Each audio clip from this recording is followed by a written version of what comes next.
It's quite interesting.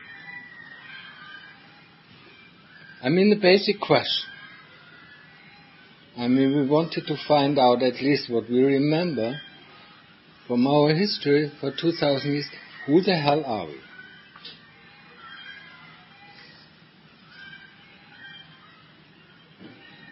I mean, going back to the Greek philosophers. And Freud, certainly did a great job in discovering a lot of things that we were unaware of.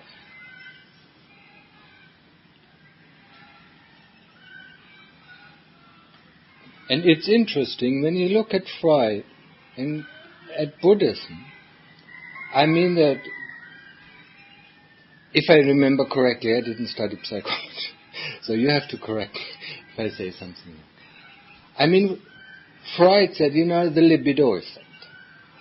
I mean, sexual desire in all sorts of forms is the most powerful,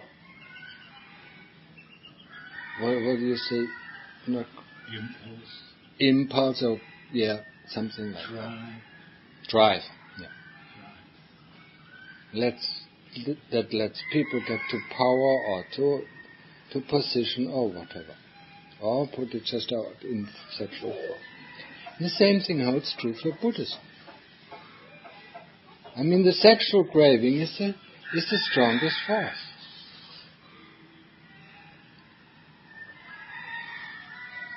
When you look at the force, it is described as sensual desires.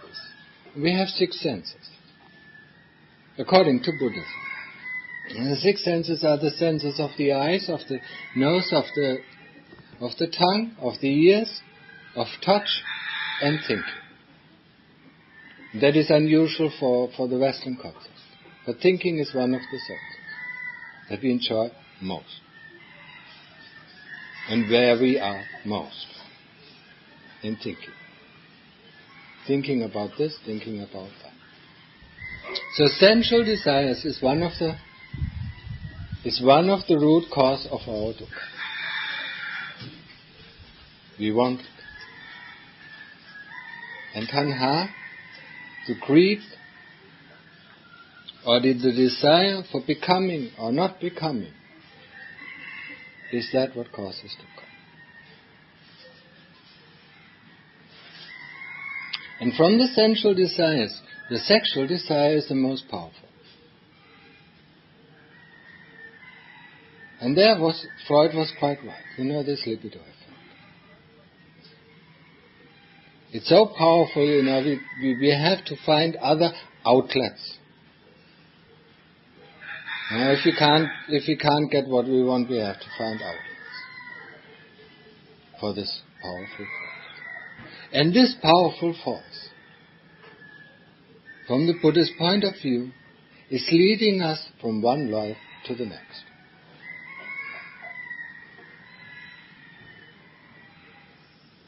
And we have lived millions or billions of lives. And we are just craving for the next one. Because we are not satisfied with this life, so we are craving for the next life. When we are young, not yet. The moment we get a little bit older, we have lived through our youth, and we are craving for the next. What we are going to do. Our strength is going to fail, so we crave for the next life. And in the next life, the same thing happens. We crave for the next life. And there's no end to it. I mean, when we look back at our lives, we have done everything what we could imagine. I mean, we have been to hell. That's why we're so afraid of it. We have been to heaven. That's why we want to go there. And we have been a human being in all sorts of states. A pure being, a rich being, an ugly being, a beautiful, and so on. We have been a teacher, or we have been a warrior.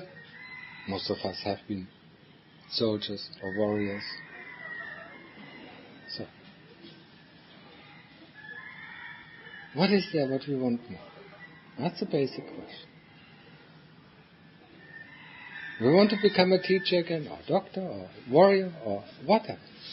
Or maybe we want to become a king, or we want to be born in heaven, or we want to...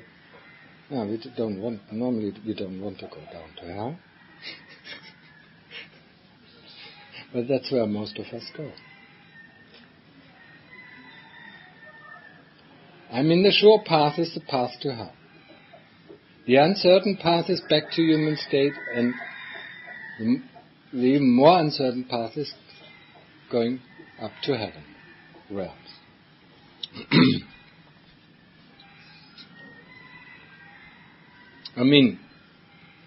We're coming from the West, so we are educated sort of as Christians, so we know. Jesus said it as well. The masses are going through the broad door that leads to destruction. That's it. The masses, only the few going the stony path that leads to the heavenly realm. Isn't it? We do remember that. But we never think we are one of them. And nobody thinks that he is one of them. We always think we are good. Are we that good?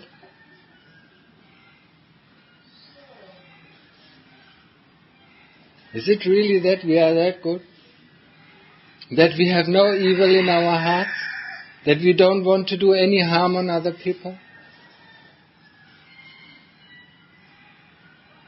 There are only few people in this world, from the billions of people, who really have a pure heart, who really don't want to do harm on other people.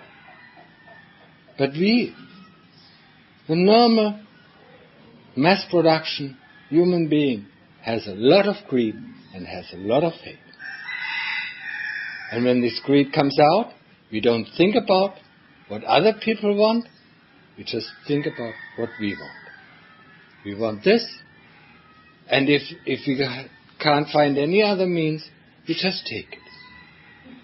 We just steal it, or we take it by unlawful means. And the same thing when we hate something. We just get rid of it, or we try to get rid of it.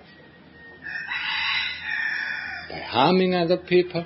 It doesn't necessarily mean, now in our Western educated society, we necessarily don't harm other people, with weapons. We harm them with words. And it's much more effective. It's much more long-lasting. Hitting somebody in the face after 3 or 4 days, the pain is gone. But hitting somebody with a word, that can take years. Isn't it? The power of words. Just putting somebody down. We are great in this. Just looking down on other people, we are great in this. We look down on most of the part of the world. We divided it into second world or in the third world countries. But we are the first world.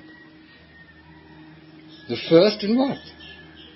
The first in greed and hate.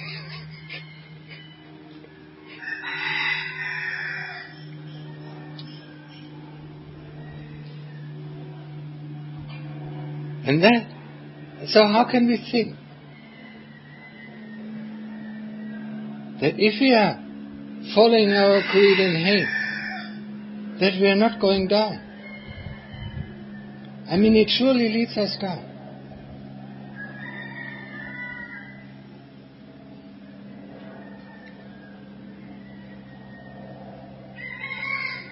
In Christianity we have the 10 laws or the 10 commandments. In Buddhism we just have 5 precepts. But these 5 precepts are more encompassing than the 10 commandments. Just the first, don't harm any living being. It's just not killing, it's harming. And living beings are also animals. And not only animals from the Buddhist point of view, but they are also beings of the heavenly realm and beings of the lower realm. So that's the first precept. The second precept, it's not only stealing, don't steal. Don't take what is not given to you. The third is don't lie. And not only don't lie, don't use harsh words. Don't use abusive speech.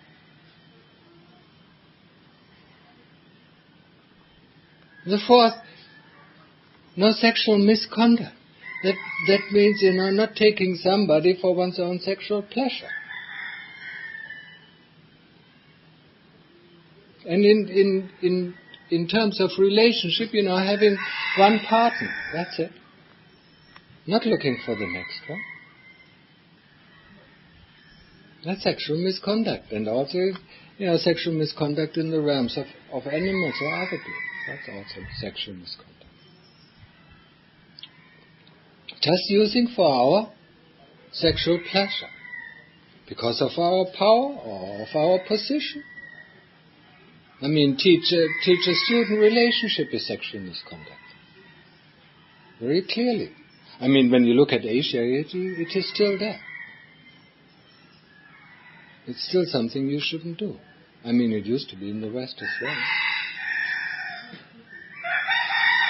And the fifth precept is not taking drugs. Drugs that reduce our mindfulness. That's alcohol, heroin, cocaine, and so on. Yaba. These ecstasy drugs or things like that. So these are the 5 precepts. And these 5 precepts are there for us to protect us. Like the Lord Buddha said, if you keep these 5 precepts, you cannot go lower than the human realm. So actually, in other words, it's a passport. If we want to stay in the human realm, we have to keep our passport of the 5 precepts. Or in other words, what is more familiar, driver license. If you want to drive a car, you need a driver license. But if we caught drinking, our driver license goes away for a while. If we are causing an accident, our driver license will be taken away.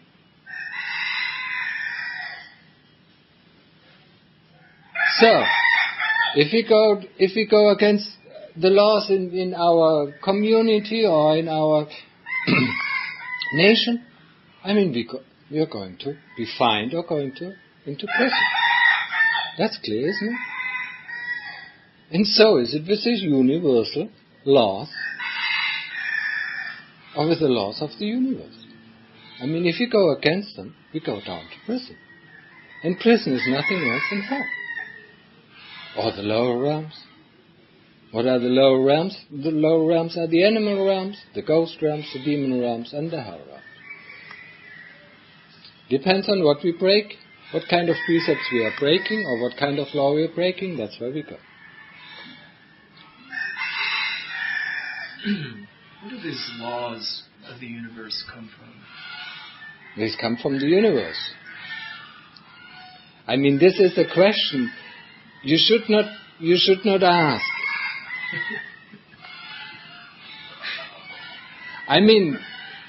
Just think about it. There's a bunch of people. They want to live in harmony, so they establish laws. There was a bunch of beings, or just a bunch of children, who wanted to play, and they established the laws. You can think about it like this. That's where the laws come from. But because we have played for billions of years, we forget them. We get caught up in our play, just like, usual play, we just play with our friends or we play with our members, and we don't like the laws of the game. So we break them. We cheat, don't we? And we get upset. Especially me. I get upset when I was losing. I was really getting pissed. Sometimes so pissed, that I threw the whole game away. I couldn't lose.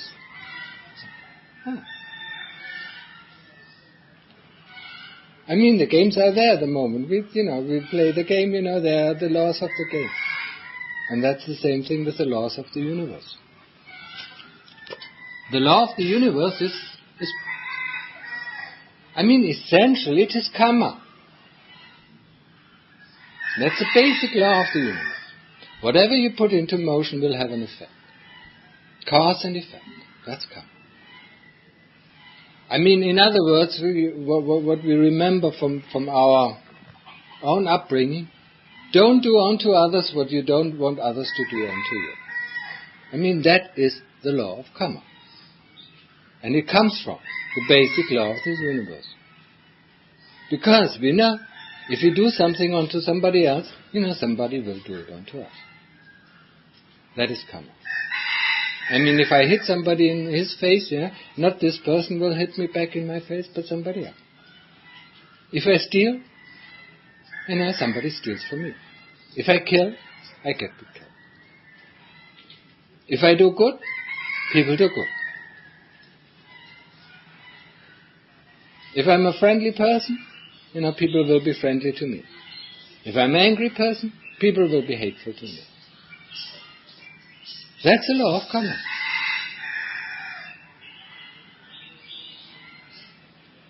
But we forget it. Because we don't remember what we have done in the past. All what we can see right now is that what is happening to us. And we always think somebody else puts it on to us, forces it on to us. But actually we were the ones who forced it on to us, or upon us. That's so easy.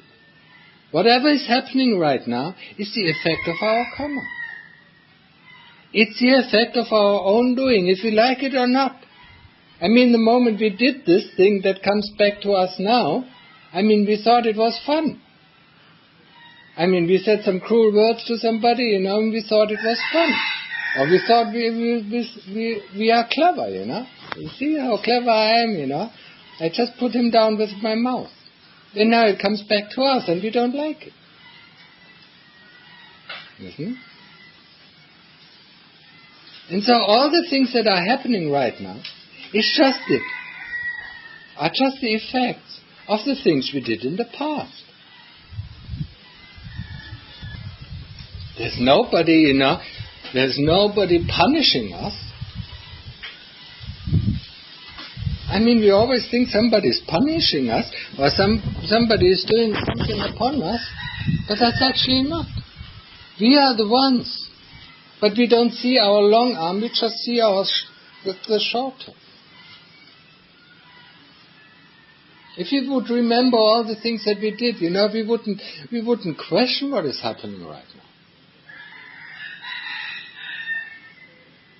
Even things that we did in this life, most of it we just don't remember. And now what happens with the previous lives? We can't even remember. So a lot of things are coming from previous life. Our lifespan is the kamma of previous life. Our profession, and so on.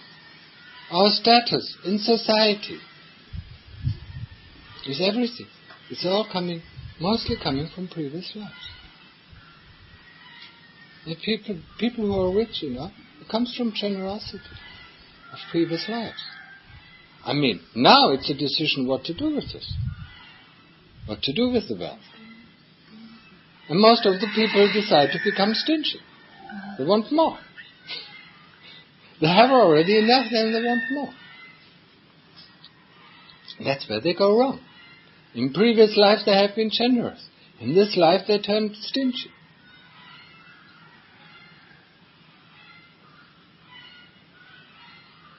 So whatever we are right now at that moment is what we have done in previous lives or in the past.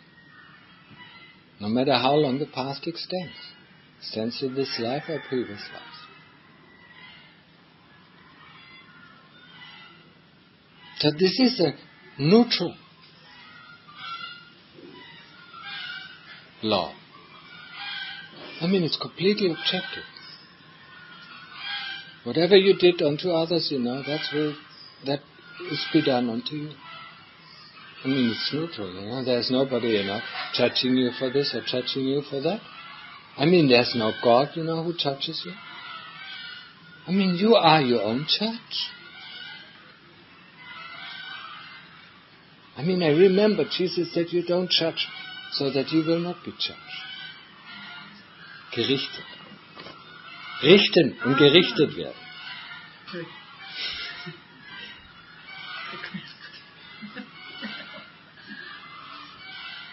I mean, there is no entity who will judge us. I mean, it's interesting. We are the one who judge ourselves, who condemn ourselves.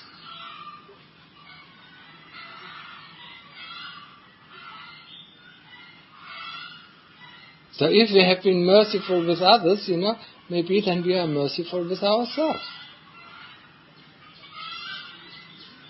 But if we have been hard with others, then we are hard with ourselves.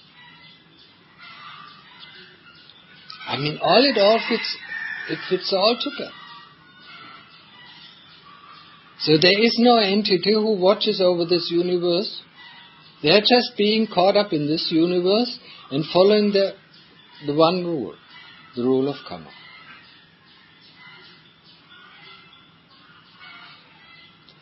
And Buddhism is teaching us the way to see it, to understand it, and to get rid of it. Rid of the one thing that makes this all happen. Rid of the illusion or delusion. Rid of avijja. Avijja is the primary suspect. It's the primary cause. Avijja pataya sankhara. Avijja is a condition for all phenomena to arise. And avijja, when you translate it correctly in terms of practice, is wanting to know, but not being able to know in line with the truth. Wanting to understand, but not being able to understand in line with the truth. And now look at our life, how much we wanted to know, how much we wanted to understand. And all what we can is understand, in the terms of this universe. We cannot go in our understanding, in our knowing beyond the limits of this universe. So we are caught up in this universe. As long as we want to know and as long as we want to understand, we are caught up in this universe.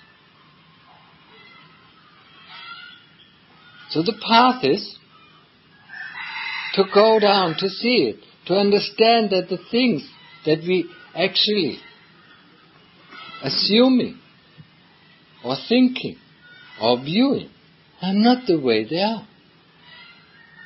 So we have to find a space where there is nothing.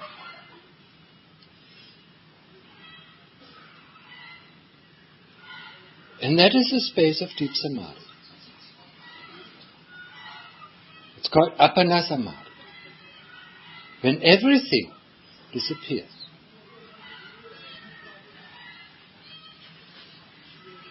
It sounds fantastic.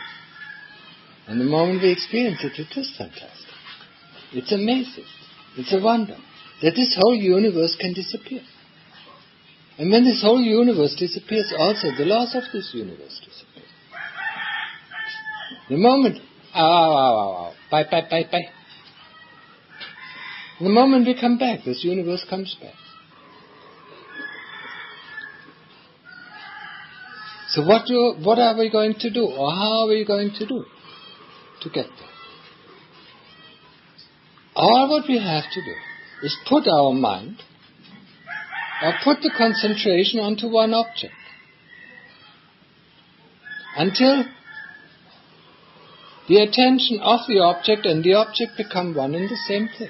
In other words, one point. And when there is only 1 point, there cannot be 2 points. So we don't know if this universe still exists or doesn't exist once we get 1 point.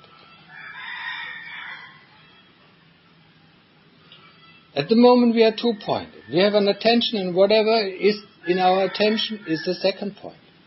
It's an object, and it's a subject and object. I mean, once the subject and object merges, there's just 1 point. And with this, the universe has to collapse. It cannot exist, because the universe is the subject and object.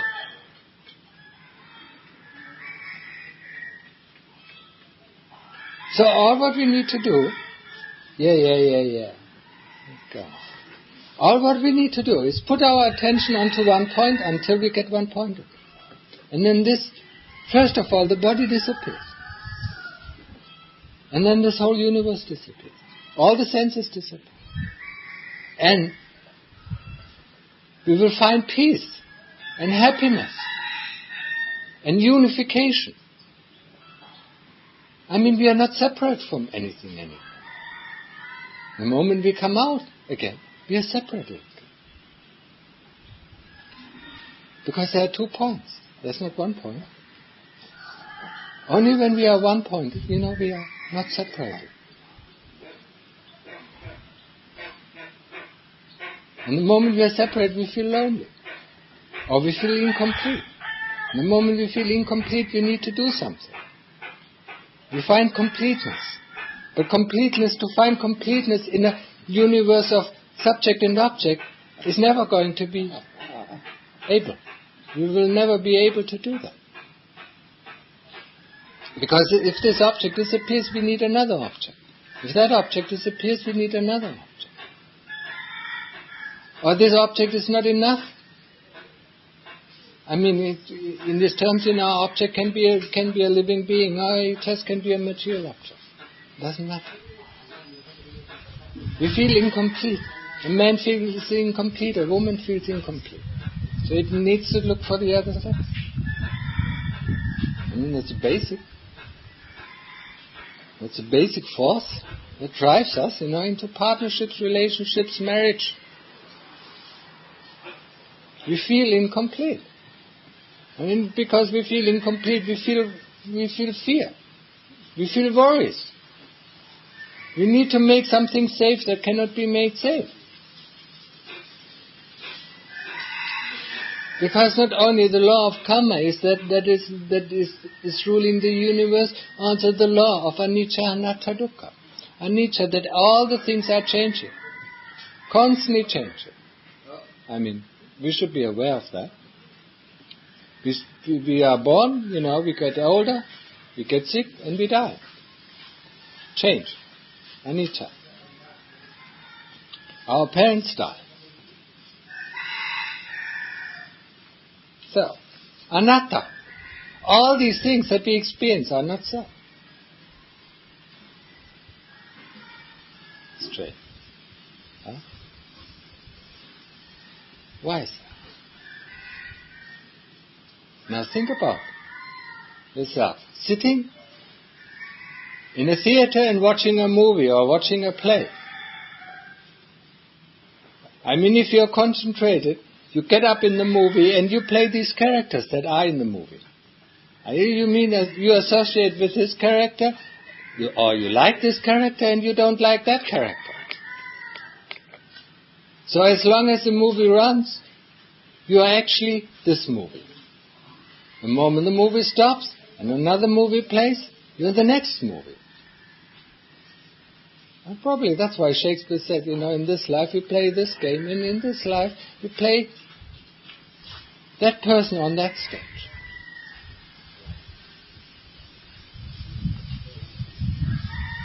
I mean, we are just observing a movie. I mean, you can pretty much, if you can distance yourself from the movie that you observe or you watch, then you know there's still somebody else who's watching this movie. Isn't there? So the movie cannot be self. The self is much more likely that what observes this movie, or that what watches this movie. So in other words, whatever you can observe, whatever you can feel, whatever you can experience, cannot be our true self. Because otherwise, who knows about it? I mean, does the experience know about the experience? Does the feeling knows about feeling? Does the memory knows about memory? Does the thought knows its thought? So who the hell knows it? And that leads us directly to one-pointedness. Because that is what is left. Knowingness. That's the true essence of our citta. And everything else is just put on. Layer by layer by layer. And the path of the Buddhist practice is to remove layer by layer by layer until we see the true self. And then, in the end, we realize that all was a hoax. Remove the last layer and then we see all was a hoax. We have been caught up in a game.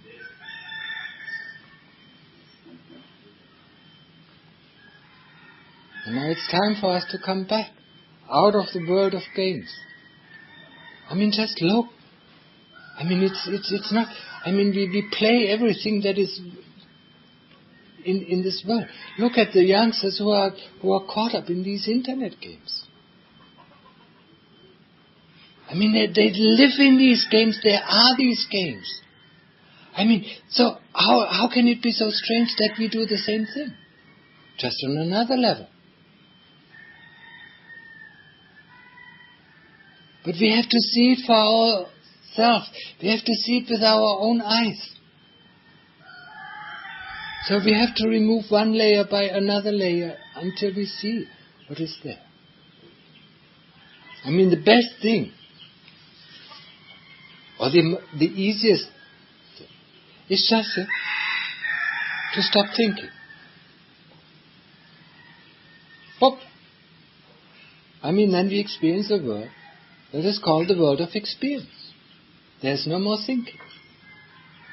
There's just experience. Just pure objective experience. There's no liking or disliking. There's just experience. And the next world that we can dive into is the world of our essential true knowingness. Clear knowingness. And everything, even experience, disappears. Appana Samadhi is nothing else than Appana Samadhi. Dhamma Mahaprabhu calls Appana Samadhi the preview of Nibbana. And we call Nibbana extinction or liberation. So we have, in the process of getting liberated, we can take a sneak preview. That's what they call it, I mean, sneak preview of Nibbana, to see what it is. Eine Vorschau.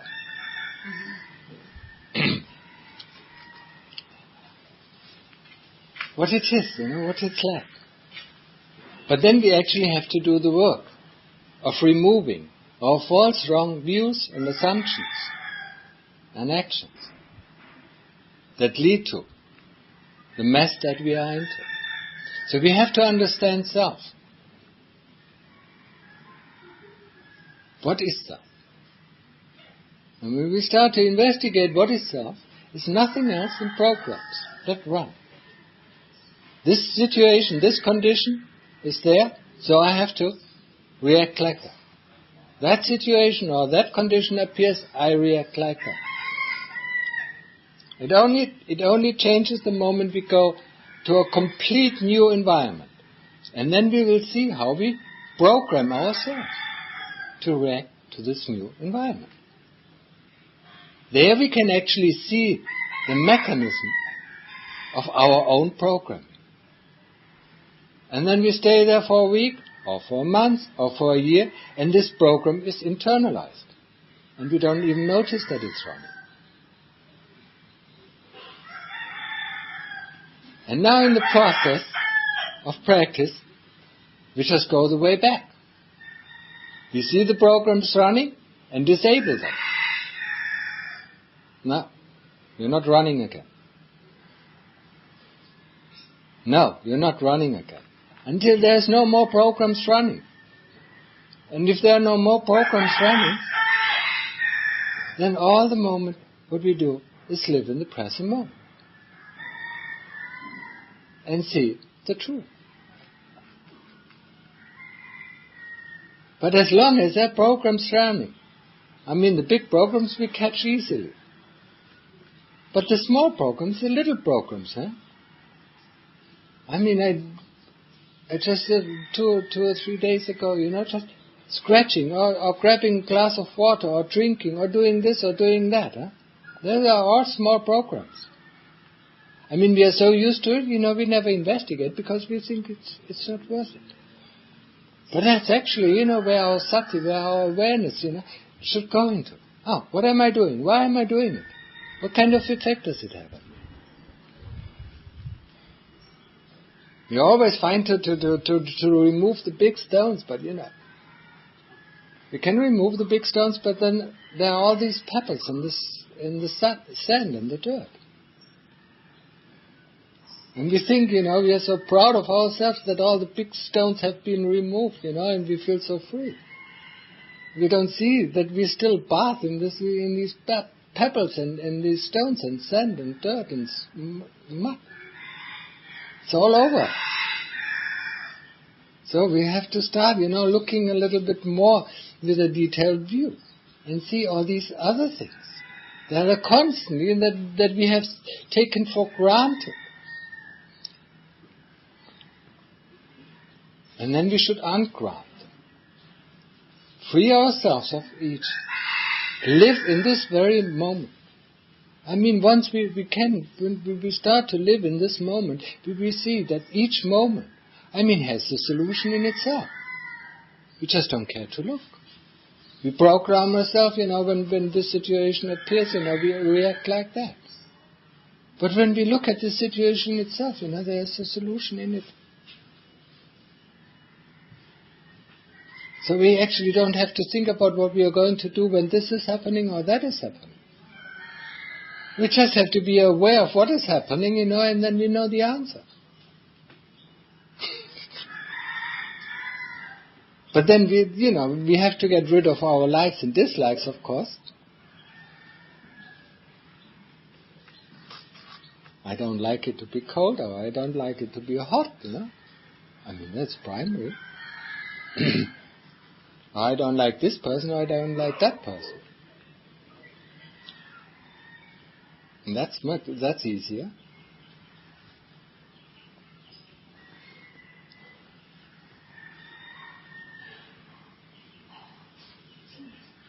So what is self?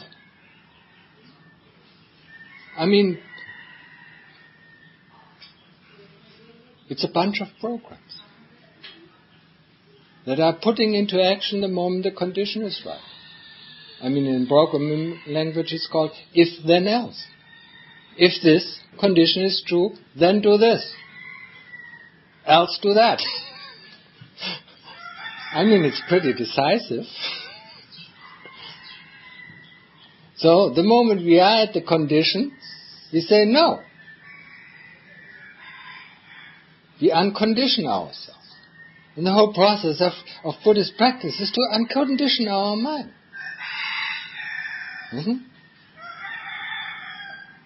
Seems to me to be a very odd thing to be able to unprogram. What is that drive? What is that inside of us that is able or wants to take away these conditions? So it seems to me to be a very odd feature of who we are. Okay. When you look at when you look at the world, I mean, even when you come from Christianity, they say there is a devil inside us. Isn't it? Okay, if there's a devil, then there must be light. I mean, there must be God. In Christianity, there must be God. In Buddhism, it's just two forces. There is the forces of Dhamma, and there is the forces of avijja.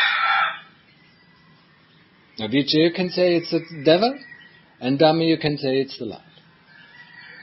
I mean, whatever has the power will rule.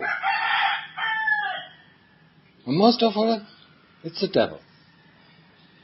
But we don't see it as devil, because we think it's us. So we think, of Dhamma as being a strange power, that wants to interfere. Actually, Dhamma sees, the power of avijja, it's a strange thing that wants to interfere. So we have to decide, once, which power do we want? Do we want avijja or the devil to rule over us, or do we want the Dhamma to rule over us? I mean, there's, you can see the body or the senses, whatever you call, as a tool. I mean, and there are two people who can use this tool. There's either Dhamma that can use this tool of the senses and on the body, or there's avijja, the devil, that can use this tool. I mean, now you have to decide what power to allow to use the tool. That's it. It's a constant fight. And I mean, you just go through your life and you will see always this fight. Shall I do this? Shall I do not? Yeah. It's constant fighting. Yeah? I mean, sometimes, the Dhamma is within us. It's within every person, even in the most obnoxious, criminal. I mean, there's not a lot of it, but there's still some. I mean, he has to be purified into hell, to see some parts of the Dhamma. I mean, then he knows, there's something else in it. But most of us who come to these places, or even ask the question, who the hell am I, and why the hell am I doing this? We always can ask ourselves, why am I doing this? What's the reason for doing this? I mean, the answer is very simple. We want some pleasure. Isn't it? That's what we're running for. Pleasant feelings. Pleasant experience. And we run away from unpleasant feeling and unpleasant experience. Now, the way of practice is to understand what is pleasant and what is unpleasant.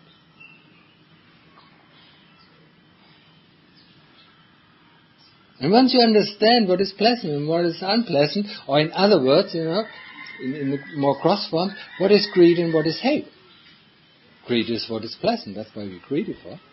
We think it's pleasant. And hate is that what we don't like. And once you cross that border of likes and dislikes, there is no more.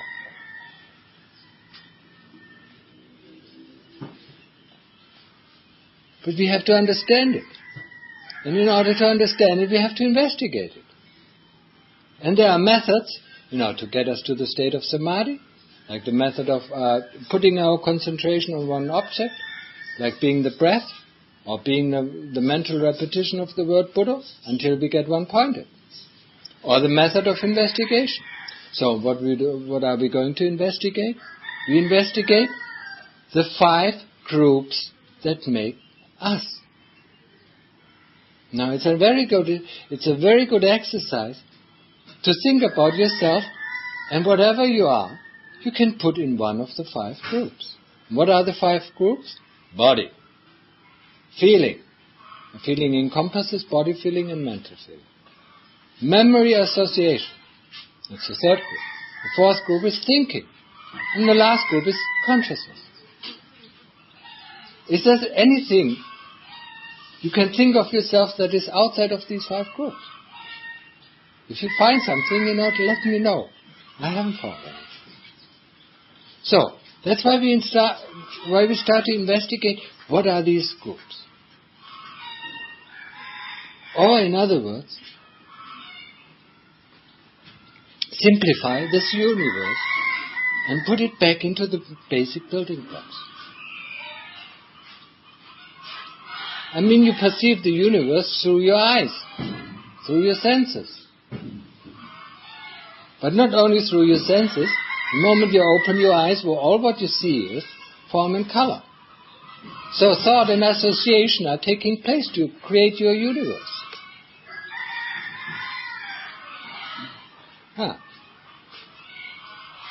So we have to investigate. We have to investigate the body. We have to investigate with the body. We have to investigate the senses. We have to investigate feeling. We have to investigate memory and thought. What are they? And consciousness. To understand this universe. Or to understand ourselves. Once we understand ourselves, we let go. We don't fall for the tricks of Avijja, the master of magicians, who fools us that sugar and salt together, is pleasant. I mean, just look at the 5 basic tastes, and look at all the food that exists in this world. I mean, they're all made out of this. I mean, just the combination or just the percentage of each ingredient, makes a difference.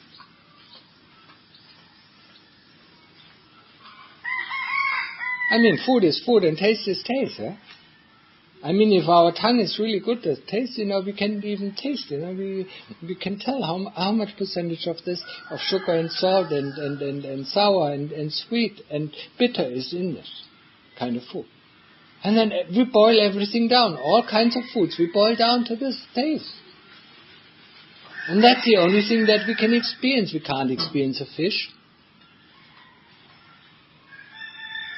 or steak, or salad, or potato. All what we can experience is the taste of it, or the touch of it, or the visual, or the smell. So we don't even know if these things exist. Do we?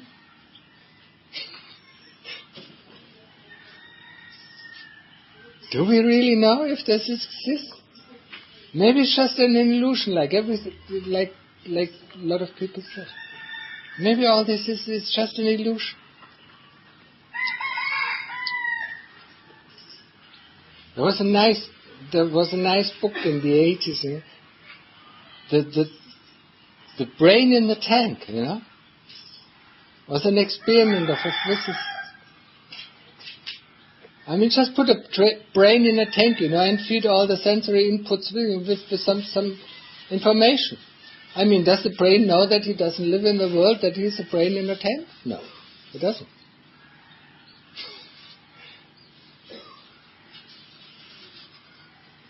But we are so sure that this is all real. So we have to investigate it. Is it real? What is it? What does it boil down to? So we have to reduce the complexity of this universe to the 5 building blocks of self, or then to the 4 building blocks of this universe. The 4 building blocks of this universe are earth element, fire element, water element, and air element. I mean, even thoughts consist of the 4 elements.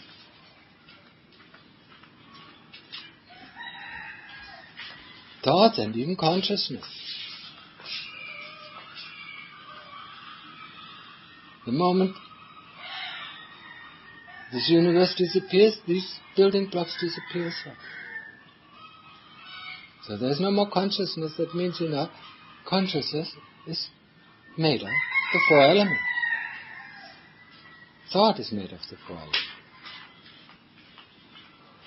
I mean, it's interesting to hear about it. It's interesting to think about it.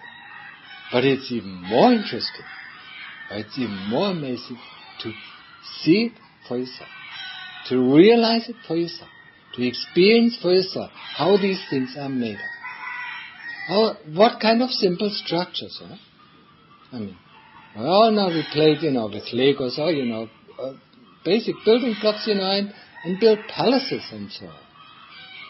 Or machinery and so on. I mean, the basic building block is just one, isn't it? What can we make out of this? And that is how we are fooled. By the appearance of it, and not boiling it down to the basic building block. And that's how we can find liberation. Putting everything back into its place. A thought back into the place of a thought. A memory back into the place of a memory. An association or a label. That's an association. Putting it back. A feeling is a feeling. A body is a body. That's it. There's nothing more to it.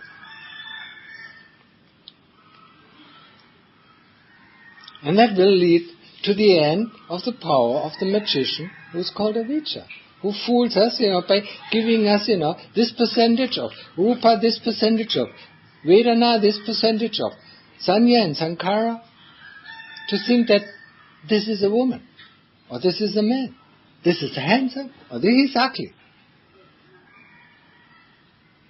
It's just a combination, just like the tastes, like all the foods, can be boiled down into the basic building block. But the biggest problem is what? We don't want to. We want to be fooled by all these exciting things. The dress that we see in the clothes store, we want to be fooled by it, that it's something new. That we haven't had it before, that we haven't put it on. Or the car, that we see it's something new. We haven't driven in it yet. Or that woman or that man, we haven't talked to it yet.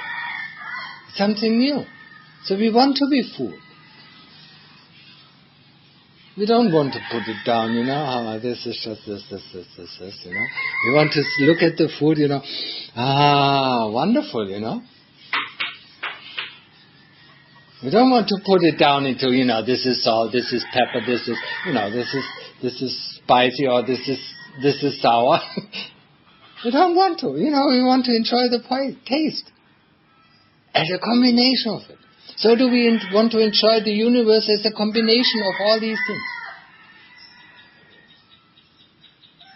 And that's why it's so difficult, to boil everything down, where the moment the bubbles rise. I mean, just look at these soap bubbles, I mean, look at them, each one of them is different. But the consistency of all of them are the same. Why do you think children enjoy, making soap bubbles? And running after them, catching them. The moment, they caught them, it destroys. So do we run all our life after these soap bubbles. Our hopes, our fears, our greed and our hate, all these things. The moment, they come, they burst. Then we have to find another, blow it again, and blow it again, and blow it again.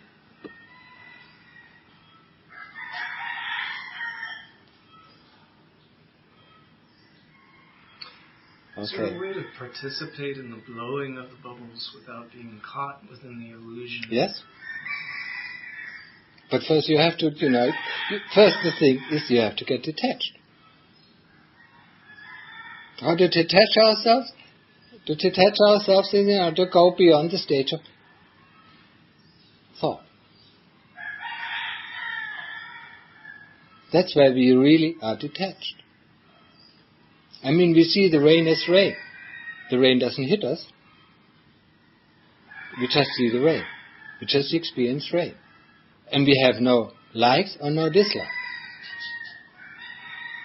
I mean, the likes and dislikes come, of course, from this magician. From avijja. So we have to find a way, to go beyond the power of avijja. And that is the first stage of samadhi, upachara samadhi, extra samadhi.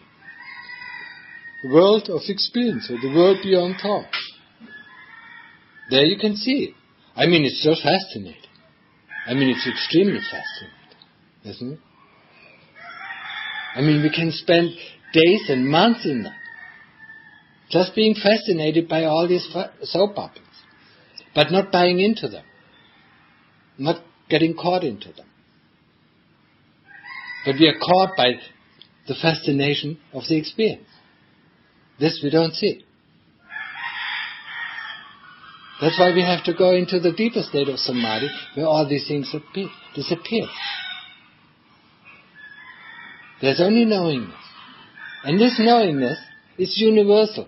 The knowingness of this person is just the same as the knowingness of the other person. So the split of the chittas, or the splits of the souls, like you described in Christianity, is gone in that state. Because there's only one big soul. That what makes us different is that it's our personal avijja. Or, in other words, the term that is most properly in Thailand is kilesa. Our personal kilesa, our personal construction of self. I mean the raindrops, when you look at the raindrops, when the rain is falling down, each raindrop looks a bit different. So one raindrop tells the other, oh, look at me, I'm beautiful. Oh, look at me, I'm great, I'm big. But the moment they drop into the sea, the individuality of the raindrops is gone. And the essence of the raindrops is as it always was. But as long as we are falling, we have the illusion of being self. That's why self is called an illusion.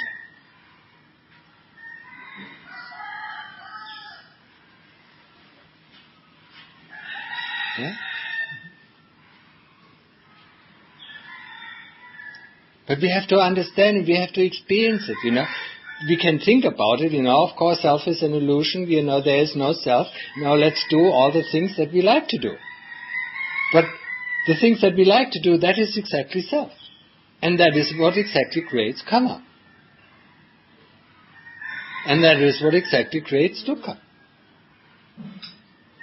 So we cannot just assume that there is no self. I mean, we have to disguise self, look through it, and eradicate it from our citta, from our true essence, and then it's gone. And then it's gone forever. And it doesn't create kamma anymore. So just assuming that there is no self, or just that assuming that everything is equal, doesn't help us. We still create kamma. Thinking doesn't help us. If thinking, would get us beyond dukkha, we would all be enlightened by now. If studying would get us beyond dukkha, we would all be enlightened by now. I mean, just give me the right book, the right formula, if I understand that formula, I'm gone. Oh, there's no self, if we understand that, we are gone. No.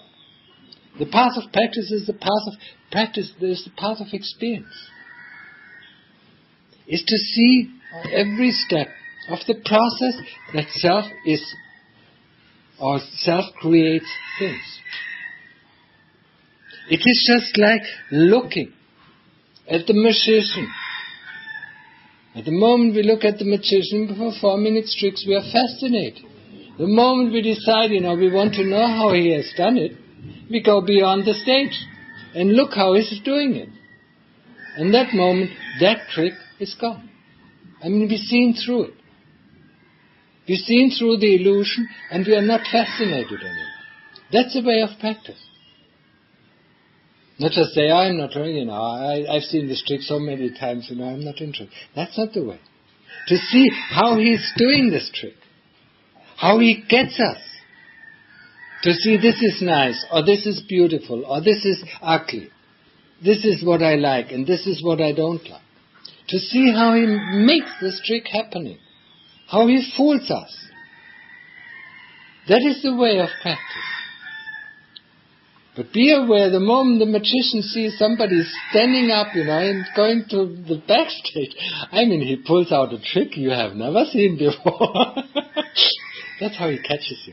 Oh, and you sit down back again. Oh, wow, that's fantastic. I have never seen that trick. Until you realize that you actually wanted to see how he makes this trick, and then you get up again, and then he pulls out the next trick. That's why it's so tedious. As long as he can fool you with the old tricks, he doesn't bring up new repertoire. But the moment he sees that you're going, that you're really interested in seeing, how he's doing it, then he brings up new repertoire until you see through it. You have to investigate each trick and each trick and each trick until you can get closer and closer and closer. So it's a long way. There's just one way to describe it. You can call it a simile.